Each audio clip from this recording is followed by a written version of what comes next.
Class 10th का गणित का दूसरा अध्याय जो है बहुपद, दूसरा अध्याय बहुपद। ये जितने टॉपिक आप यहाँ देख रहे हैं ये सभी इंपॉर्टेंट टॉपिक हैं, मोस्ट इंपॉर्टेंट टॉपिक हैं। इससे एकदम एग्जाम में आपको आता ही आता है, कम से कम इससे आपको 8 से 10 नंबर का एकदम आना ही आना है। ठीक है, तो हम लोग शुरुआत करते हैं बहुपद के। फर्स्ट जो शुरुआत है, द्विघात बहुपद का व्यापक रूप होता है। द्विघात बहुपद का व्यापक रूप क्या होता है? ax² + bx + c। ये आता है एग्जाम में, इससे क्वेश्चन कैसे आता है? तो ऑब्जेक्टिव में क्वेश्चन आता है कि द्विघात बहुपद का व्यापक रूप कौन है? निम्न में द्विघात बहुपद का व्यापक रूप कौन है? तो ऑप्शन में कहीं ना कहीं आपका रहेगा ax² + bx + c। ठीक है, इस तरह से ये आपका द्विघात बहुपद का व्यापक रूप हो गया। दूसरा बिंदु, दूसरा पॉइंट देखते हैं, द्विघात बहुपद के शून्यक की संख्या क्या हो सकती है? तो एक बात याद रखिएगा, हमेशा याद रखिएगा कि जो द्विघात बहुपद हो, अगर उसके शून्यकों की संख्या पूछता है तो हमेशा घात कितना है? 2 है। अब जितना घात उतने बहुपद।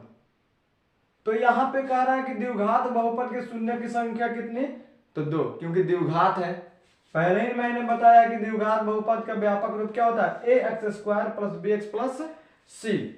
तो द्विघात बहुपद के शून्य की संख्या भी क्या होगा? 2 होगा, क्योंकि यहां पर इस द्विघात के व्यापक रूप में देखिए, यहां पे अधिकतम घातों की संख्या कितनी है? 2 है। अधिकतम घातों की संख्या कितनी है? 2 है। चलिए तीसरा देखते हैं हम लोग कि एक घात वाले बहुपद कहलाता है। एक घात वाले बहुपद को किस घात के नाम से जाना जाता है? किस बहुपद के नाम से जाना जाता है? तो रैखिक बहुपद के नाम से जाता है। रैखिक बहुपद के नाम से जाना जाता है। तो देखिए ऐसे ऐसे क्वेश्चन आपके एकदम आने ही आने हैं, एकदम श्योर है, 100% है कि एग्जाम में आपको आना ही आना है। ऑब्जेक्टिव में एकदम बिल्कुल ऐसे ही प्रश्न पूछे जाते हैं। जैसे अब आते हैं चौथे नंबर पर, त्रिघात बहुपद के शून्य की संख्या 3। देख रहे हैं, त्रिघात तो 3, द्विघात तो 2, यानी कि घात की संख्या जितनी होगी उसके शून्यकों की संख्या भी उतनी ही हो जाएगी। एकदम ये आसान तरीका है, आपको याद रखना। घात की संख्या जितनी होगी उसके शून्यकों की संख्या भी क्या होगी? उतनी ही होगी। उसके बाद आते हैं द्विघात बहुपद के शून्यकों का योग। हाँ, इसको याद रखना है क्योंकि ये आपके सब्जेक्टिव में भी काम करता है। सब्जेक्टिव में भी ये आपको इसका उपयोग करना पड़ता है। द्विघात बहुपद के शून्यकों का योग, शून्यकों का योग अल्फा प्लस बीटा। ये जो आप संकेत देख रहे हैं ये अल्फा और बीटा के संकेत है। अल्फा प्लस बीटा बराबर क्या होता है? -b/a।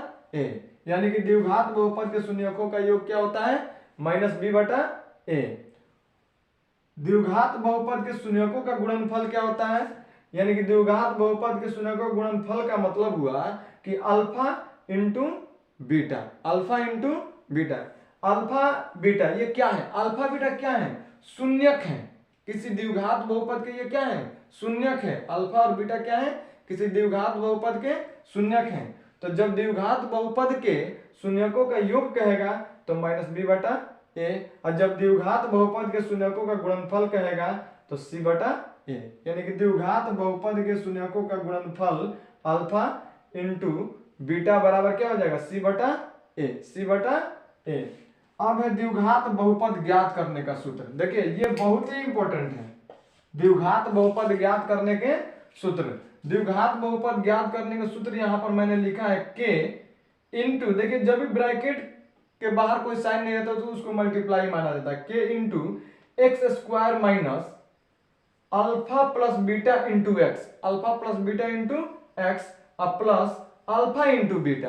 ये सूत्र एकदम याद रखिएगा, ये सूत्र आप लोग बिल्कुल याद रखिएगा। ये काफी इंपॉर्टेंट फॉर्मूला है आपके द्विघात सूत्र, क्योंकि ऑब्जेक्टिव में भी आ सकता है और सब्जेक्टिव। ऑब्जेक्टिव में भी बहुत सारा ऐसा प्रश्न होता है द्विघात बहुपद से जिसको आपको हल करके उसका उत्तर निकालना होता है, जिसमें ये आपको काफी मदद करेगा, काफी हेल्प करेगा।